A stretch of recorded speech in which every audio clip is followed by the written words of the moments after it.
사랑하는 영락교회 지체들에게 주 안에서 평화의 인사를 전합니다. 오늘은 7월 21일 화요일입니다. 오늘의 묵상 본문은 열왕기하 23장 1절로 20절까지의 말씀입니다. 오늘의 본문 말씀은 이렇게 시작합니다. 왕이 보내 유다와 예루살렘의 모든 장로를 자기에게로 모으고 요시야 왕이 성전에서 발견된 그런 율법의 말씀, 언약의 말씀을 나누기 위해서, 또 그것이 발견됐다는 사실을 알리기 위해서 전역에 있는 장로들을 모았다는 거죠. 그래서 그 가운데 뜻을 모아서 이제 유다의 총회가 열리는 겁니다.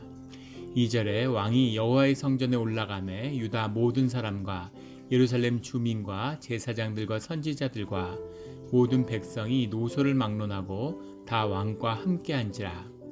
왕이 여호와의 성전 앞에서 발견된 언약책의 모든 말씀을 읽어 무리의 귀에 들리고 22장에서는 율법책이다, 세페르 하토라라는 말을 썼는데 여기서는 언약책이라는 말을 씁니다. 언약이라는 건 베리트죠.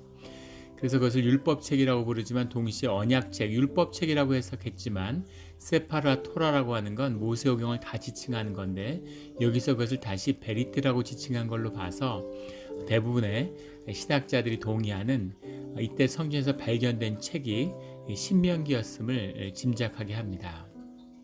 그것을 사람들 앞에서 읽었다는 거죠. 3절에 왕이 단 위에 서서, 단 위에 섰다 그러니까 무슨 이렇게 무슨 재단의 단 같은 걸 상상하게 되는데 여기 단 위에라고 하는 정확한 해석은 그 기둥 옆입니다. 성전 앞에 큰 두 기둥이 세워져 있죠. 그 기둥에 서서 그렇게 말씀을 전했다는 거죠. 여호와 앞에서 언약을 세우되 마음을 다하고 뜻을 다하여 여호와께 순종하고 그의 계명과 법도와 율례를 지켜 이 책에 기록된 이 언약의 말씀을 이루게 하리라 하매 백성이 다 그 언약을 따르기로 하니라. 출애굽기 24장에 나오는 모세가 주님의 말씀을 통해서 온 백성이 주니까 언약을 세우는 그 모습이 다시 재현되고 있습니다. 이것이 신앙이죠. 주님의 말씀을 읽고 접한다는 것은 말씀을 이해하고 안다는 그런 뜻이 아닙니다. 주님의 말씀을 받는다는 건 그 말씀을 믿고 순종하고 그 말씀에 따라 사는 것이죠. 그것이 말씀을 받는 것입니다. 그래서 그 말씀에 따라 지키고 말씀을 기억하고 말씀에 따라 살겠다고 하는 언약을 맺는 것이죠. 이것이 말씀을 받는 것이에요. 이 일이 먼저 이루어졌기 때문에 이것이 영적으로 그 말씀이 권능이 되어서 사람들의 영을 다루는 겁니다. 이 말씀이 사람들에게 임했다는 건 주님이 함께 하신다는 뜻이죠. 주님이 함께 하신다는 건 주님의 성령이 우리와 함께 한다는 겁니다. 우리를 주장하여 주시는 거죠. 우리 안에 있는 악의 권세를 끊으시는 겁니다. 그래서 이 우상숭배 굴레에서, 죄의 굴레에서 옴짝달싹 못하는 그 안에서 점점 더 바닥으로 꺼져가고 세상에 그 누구도 할 수 없을 것 같았던 그 일을 요시야 왕이 이루게 되는 거죠. 이것이 말씀의 힘입니다. 이것이 오늘날 우리에게 똑같아요. 우리 삶 가운데 도저히 돌이킬 수 없는 삶의 굴레, 생존의 굴레, 정말 먹고 살기 위해서 먹고 살 수만 있으면 정말 이 삶의 굴레를 어떻게 벗을까? 그것을 벗을 수 있는 단 하나의 길은 주님의 말씀을 받는 것입니다. 그 말씀이 회복될 때, 그 권능이 회복될 때 생명이 우리 가운데 그 힘이 나타나는 것이죠. 모든 것을 변화시키는 그 오직 한 가지 길, 그것이 말씀을 받는 길임을 유다의 역사를 통해서, 성경의 말씀을 통해서 우리에게 증거되고 있는 것이죠. 이것을 받는 자들은, 이 말씀에 따라 사는 자들은, 이 언약을 붙드는 자들은 새로운 삶의 길이 열리는 것입니다. 그 길이 열리는 이 고난의 때가 되기를 예수 그리스도 이름으로 축원합니다. 이 말씀을 모든 사람이 모여서 성전에서 회복됨으로 그 어떤 왕들도 하지 못했던, 하려고 해도 그렇게 어렵고 도저히 되지 않았던 이 성전의 모든 산당을 섬기는 우상숭배를 한 번에 뿌리 뽑는 역사가 일어나게 되죠. 그 영적인 권세가 꺾이고 나니까 그 다음엔 아무것도 아닌 겁니다. 형통의 길이 열리는 것이죠. 4절에 왕이 대제사장 힐기야와 모든 부제사장들과 문을 지킨 자들에게 명령하여 바알과 아세라와 하늘의 1월 성신을 위하여 만든 모든 그릇들을 여호와의 성전에서 내다가 예루살렘 바깥 기드론 밭에서 불사르고. 충격적인 이야기죠. 1월 성신과 아세라와 바알을 섬기는 그런 성전의 제기들이 예루살렘에 여호와를 섬기는 성전 안에 있었다는 겁니다. 완전히 성전이 부패하고 무너진 것이죠. 충격적인 거죠. 산당이 문제가 아니라 예루살렘의 성전도 완전히 우상 숭배로 오염됐다는 거죠. 그것을 정화하는 일을 시작했다는 겁니다. 5절에 옛적에 유다 왕들이 세워서 유다의 모든 성읍과 예루살렘 주위의 산당들에서 분향하며 우상을 섬기게 한 제사장들을 폐하며. 여기에 제사장들이라는 것은 케마림이라는 말을 써요. 그래서 예루살렘 성전에 있었던 그 제사장들을 코헨이라고 써서 그걸 구분합니다. 다 제사장이라고 쓰지만 원문은 좀 차이가 있는데 사실은 이 시대에 케마림이든 코헨이든 아무 구분이 없었다는 겁니다. 왜냐하면 예루살렘 성전에서도 우상을 숭배하는데 산당과 다를 게 뭐가 있겠습니까? 이미 주님의 임재가 소멸했는데 아무 의미가 없는 것이죠. 그래서 완전히 타락해버린 이 곳곳에 산당을 세우고 자신들 마음대로 하나님을 섬긴다고 하면서 자신의 마음을, 자신의 심령을 위로하는 그런 일들이 있었다는 거죠. 그래서 자기가 원하는 대로 자기가 원하는 그런 예배와 제사와 제사장들을 세우는 부패한 오늘날 교회의 모습일 수도 있겠죠.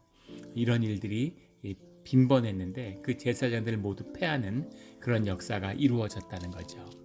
이때 유다를 보면 정말 우상 숭배의 백화점 같은 세상의 모든 우상이란 우상은 다 가져다가 섬기는 그런 모습을 보게 되죠.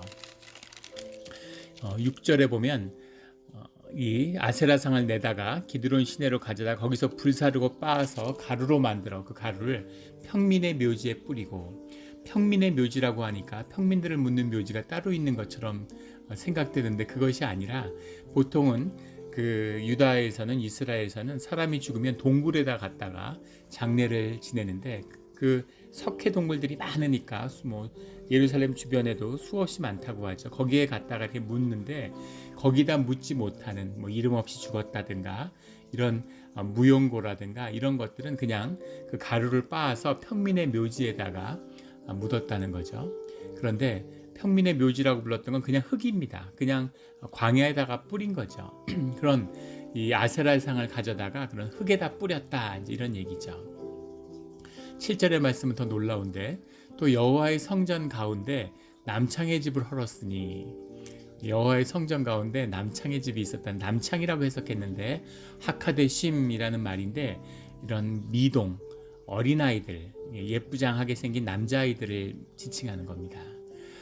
근데 이것은 아세라를 섬기는 성전에는 항상 같이 있는 거죠. 그곳은 여인이 아세라를 위하여 휘장을 짜는 처소였다다. 여성들이 아세라를 섬기는 그 제사장들인데 이 여성 제사장들이 제사를 하는 방식이 이 미동들과 집단적인 그런 성행위를 하는 거죠. 생명 에너지가 영적 에너지와 사실은 밀접히 연관되어 있는데 이제 그것을 여는 그런 의식을 했다는 겁니다. 그리고 이 하카데임심이라는 건 그 예배에 참석한 사람들이 또 이 미동들과 서로 또 상간을 하는 이제 이런 일들이 그 뒤에 이루어지는 거죠. 그래서 일종의 그런 의미에서 아마 남창이라고 해석을 했던 것 같아요. 그래서 이런 일들이 일어났다는 겁니다. 좀 상상할 수 없는 일이죠. 이런 일들이 이제 버젓이 이루어졌다는 겁니다. 이것이 놀라운 것은 레위기 18장과 20장에서 우리가 잘 알고 있는 것처럼 유다의 율법은 이런 남자들의 상간을 엄격히 금지하고 있습니다. 죽음이죠. 그 대가는. 그런데 이것이 버젓이 아세라를 섬기는 것과 남창의 집이 이렇게 버젓이 있었다는 건 정말 믿어지지 않는, 정말 예루살렘의 타락의 끝이 어딘가, 죄의 끝이 어딘가 하는 것을 보게 되는 거죠. 어떻게 이렇게까지 타락하게 될까 하고 충격을 받지만 사실은 이것이 멀리 있는 길이 아닙니다. 우리가 알코올 중독이라고 하면 무슨 굉장히 술을 많이 먹고 그렇게 돼야지 빠져드는 것처럼 생각하기 쉬운데 실제 그 의사들의 이야기를 들어보면 하루에 소주나 어떤 독주든 한 잔씩 매일 마시면 한 석 달 지나면 다 누구나 알코올 중독에 걸리게 된다고 그러죠. 인간의 뇌세포를 연결하는 시냅스라는 게 있는데 반복적인 행위가 시냅스를 강화시켜서 그것이 우리의 정체성을 형성한다는 거예요. 내가 누구인지를 증거하는 것이 내 기억인 것이죠. 그래서 반복적인 행위를 규칙적으로 한다는 게 사실은 굉장히 우리의 인지체계에서 중요하다는 겁니다. 주님이 우리에게 매일같이 짧던 길던 매일 말씀을 읽고 매주 예배를 드리고 우리가 구분하여 시간을 가지고 이것이 내가 누구인지를 이야기하는 거죠. 매일 한 잔씩 소주를 마시면 그러면 알코올 중독에 빠져들어서 술이 없이는 살 수 없는 사람이 돼버린다는 겁니다. 그것처럼 이런 작은 우상 숭배들이 결국은 완전히 삶을 무너뜨리는, 우리의 중심을 완전히 무너뜨려 가지고 이렇게까지 타락하고 무너진 모습들, 오죽하면 예루살렘을, 하나님을 위해 세운 도시를 하나님 이걸 부셔버려야 되겠다. 너희들이 예배를 드리고 영을 찾는 것 자체가 너희들에게 좋지 않구나 하고 그걸 완전히 끊어버리는 그런 지경에까지 갔겠습니까? 이 모습을 보고 하나님이 예루살렘은 이제 닫아야 되겠구나 하는 그런 결심을 하셨겠죠. 가슴 아픈 모습이지만 또 우리의 우리의 죄악의 모습이기도 합니다. 이런 일들을 요시야가 정화하는 것이죠. 8절에 보면 제사장이 분향하던 산당을 게바에서부터 브엘세바까지 더럽게 한다고 하는 건 말 그대로 본문의 뜻인데 그것을 모욕한다는 의미죠. 그 재단을 부신 가운데 유골들을 가져다 태워서 뿌려서 그것이 더 이상 성스러운 것이 아님을 밝히는 것, 이것이 더럽게 하는 것인데 게바에서부터 브엘세바까지, 이스라엘의 가장 북단에서 가장 남단까지, 꼭 게바와 브엘세바가 아니라 우리가 백두에서 한라까지 하고 우리나라 한반도를 지칭하는 것처럼 온 나라를 이제 이런 의미입니다. 그걸 모든 산당을 다 패했다는 거죠. 도저히 이루어질 수 없었던 일같이 보였던 것을 요시야가 주님의 이름으로 성취하는 것입니다. 9절에 산당들의 제사장들은 예루살렘 여호와의 제단에 올라가지 못하고 다만 그의 형제 중에서 무교병을 먹을 뿐이었더라. 산당의 제사장들은 다 여호와 하나님을 섬긴다고 하지만 이제 부패하고 이 산당에다 제사장들을 세우고 산당을 세웠다는 것 자체가 예루살렘의 성전을 모욕하는 것이죠. 그런데 그들이 더 이상 제사장이 아니기 때문에 제단에 올라가지 못하고 제단의 출입을 막았지만 그의 형제 중에서 무교병을 먹을 뿐이었더라 라는 말은 성전에 주어진 성물을 받아서 먹고 사는 것이 이 제사장의 그룹들이죠. 근데 그들이 성물을 먹게는 해줬다는 겁니다. 이 이야기는 먹고 살게는 해줬다. 그들을 죽이진 않았다는 거죠. 여호와의 상전에 있었던 자들과 우상 숭배를 드렸던 자들을 구별했다라는 뜻입니다. 작은 은혜가 함께하고 있는 것이죠. 10절에 또 왕이 흰놈의 아들의 골짜기에 도벳을 더럽게 하여 어떤 사람도 몰록에게 드리기 위하여 자기의 자녀를 불로 지나가지 못하게 하고, 이것이 가장 결정적인 예루살렘이 멸망하게 되는 이유였다고 하죠. 흰놈의 아들의 골짜기라는 것이 도벳이라는 지역인데 예루살렘 안에 있다고 합니다. 이것이 10수년 전에 발굴이 됐는데 이 안에 수만 개 수를 헤아릴 수 없는 어린아이들의 유골이 나왔다고 그러죠. 왜 그렇게나 가가지고 자녀들을 갖다가 바치는지, 이 악한 역사, 이 종교의 악 중의 악이 종교의 악이죠. 그 악이 얼마나 예루살렘 겉에 횡행했는지를 하나님께 제사들이 하나님이 이걸 끝까지 하지 말라고 하는데 하지 말라는 일을 열심을 내는 인간의 죄악한 모습을 보게 됩니다. 이것도 패하게 됐다는 거죠. 11절에 또 유다 여러 왕이 태양을 위하여 드린 말들을 제하여 버렸으니 또 태양 수레를 불사르고, 태양 숭배라는 건 애굽에서 온 것이죠. 샤마쉬라고 하는 태양 신을 섬기는 것인데 우상 숭배의 어떤 대표 선수 같은 겁니다. 말을 가서 제물로 태웠는데 이제 그것들도 버렸고, 태양 수레를 처음엔 말을 바쳤는데 뒤로 갈수록 점점 규모가 커져서 태양 수레, 태양 신의 말들을 모으는 그 수레를 같이 불살랐다는 겁니다. 이건 사실은 페르시아에서 유래된 것인데 애굽에서 시작돼서 점점 규모가 커졌던 거죠. 이런 우상 숭배가 우리의 문화 가운데도 있죠. 그 무당들이 제사를 지내고 그 천도제라고 그래서 죽은 자들을 위로한다고, 저도 그런 모습을 직접 본 적이 있는데 예전에 뭐 죽은 어머니가 저승에서 춥다고 그런다, 막 이렇게 접신이 돼서 막 춥다고 그러면서 그 이불을 뭐 이런 이불 같은 걸 태워가지고 이렇게 올려준다고 하면서 비싼 이불을 막 수백만 원짜리를 태우고 이렇게 합니다. 부모가 추위에 떨고 있다는데 그걸 태우지 않을 자식이 있겠어요. 그런 식으로 안 그래도 어려운데 사람들 살기를 더 힘들게 하는 거죠. 고혈을 빠는 이런 태양 수레, 그 당시에 수레라는 건 정말 한 나라가 갖기도 쉽지 않은 것인데 값 비싼 것이죠. 그런 것들을 불사르는 그런 더 귀한 것, 더 존귀한 걸 바칠수록 자신에게 의로움을 얻는 이런 일들이 횡행했다는 겁니다. 인간이 기본적으로 심령과 하나님의 형상을 받았기 때문에 이 의로움이 있어야지만이 살 수 있는 것이죠. 의로워져야 되는 겁니다. 의로워지고 싶은 깊은 무의식의 그런 충동을 가지고 있는 거죠. 그것이 주님을 만나서 주님만이 우리 가운데 그 심령의 굴레를 해결해 주실 수 있는 것이죠. 십자가가 오기 전까지는 결코 풀 수 없는, 그것을 풀지 못하니까 급기야는 자식을 갖다 바치는 이런 일들이 있는 겁니다. 우리가 자식을 갖다 바쳤다 그러니까 어떻게 몰록신에게 자식을 바칠 수 있을까, 야만적이다고 생각하지만 세상에 우리의 심령을 바친 우리, 내 자식이 아파하던 뭘 하던 무엇을 하던 막 쥐어짜가지고 명문대에 보내야 돼, 내 자식은 꼭 하버드 가야 돼, 이런 것이 몰록 숭배인 겁니다. 세상에서 꼭 의사를 만들어야 돼, 변호사 돼야 돼, 출세해야 돼, 그것을 위해서 내 애의 생명이 어떻게 되든 상관없어, 쥐어짜고 진 눌러서 어떻게든 뭐 학원에서 보내든 뭘 하든 얘를 성공시키고 말 거야. 이게 자식을 몰록신에게 바치는 그런 우리의 죄성의 모습인 거죠. 오늘날도 끊어지지 않고 있는 것입니다. 이 일들이 예루살렘 가운데 횡행했다는 거죠.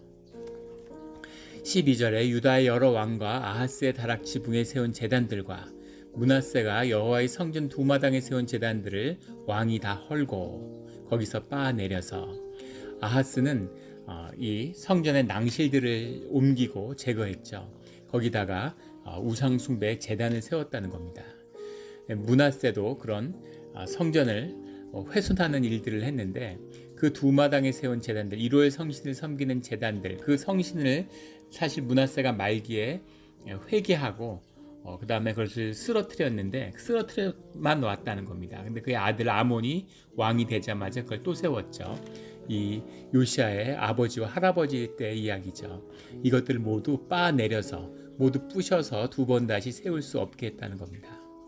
13절에 또 예루살렘 앞 멸망의 산 오른쪽에 세운 산당들을 왕이 더럽게 하였으니, 멸망의 산이라고 하는 것은 예루살렘 그 맞은편에 있다고 하는데 솔로몬 시대에 모압과 암몬의 이방 우상들을 숭배했다가 그 뒤에 그것들을 다 회파하고 그것들의 가루를 갖다 뿌린 곳이 바로 멸망의 산이라고 해서 부정한 곳의 대명사죠.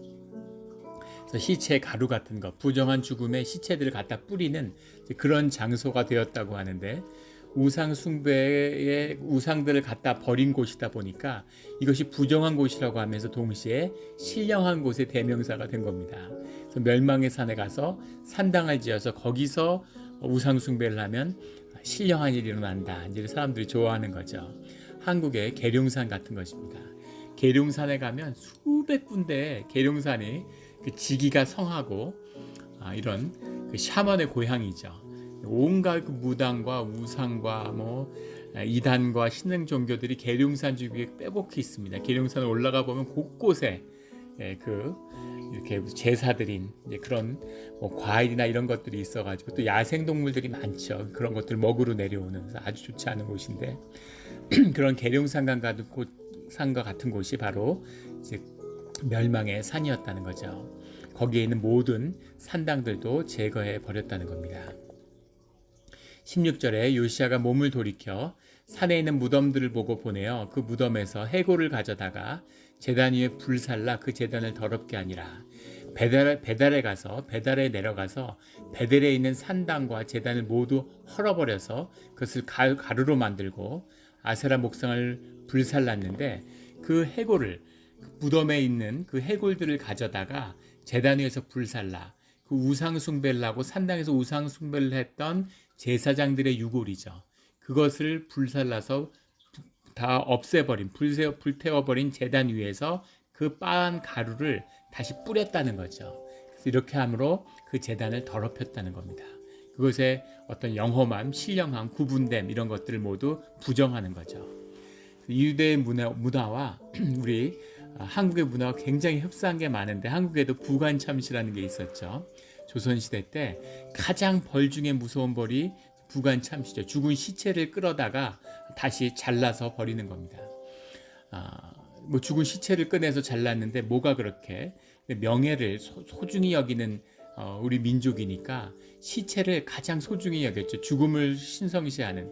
그래서 그 시체를 훼손하는 것이야말로 가장 모욕이고 죽은 영을 부정하는 그런 행위로 받아들였던 거죠.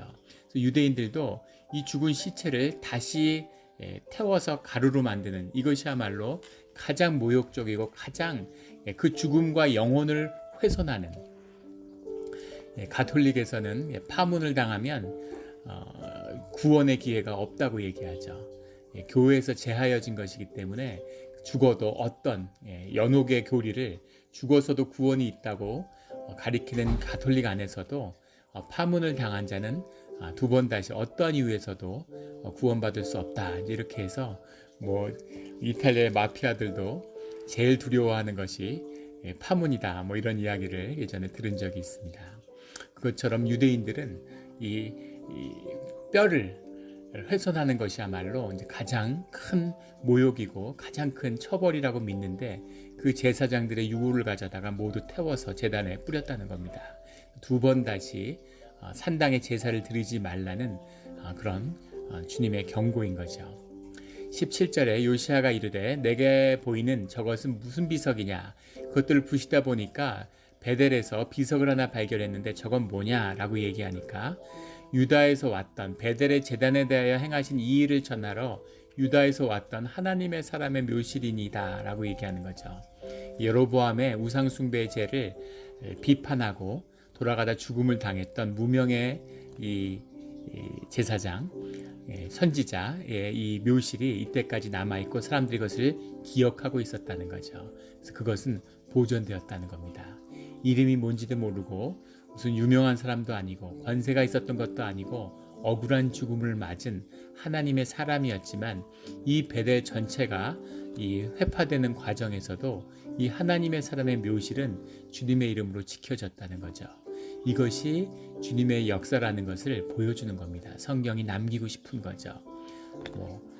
무슨 부귀영화를 누리고 세상의 권세를 누리고 무슨 높임을 받고 뭘 세워도 다 썩어지고 언젠가 주님의 이름으로 전부 회파되는 날이 모욕되고 더럽힘을 받는 날이 오지만 주님의 이름과 신앙을 지키고 죽은 자들의 묘실은 주 안에서 지켜진다는 겁니다.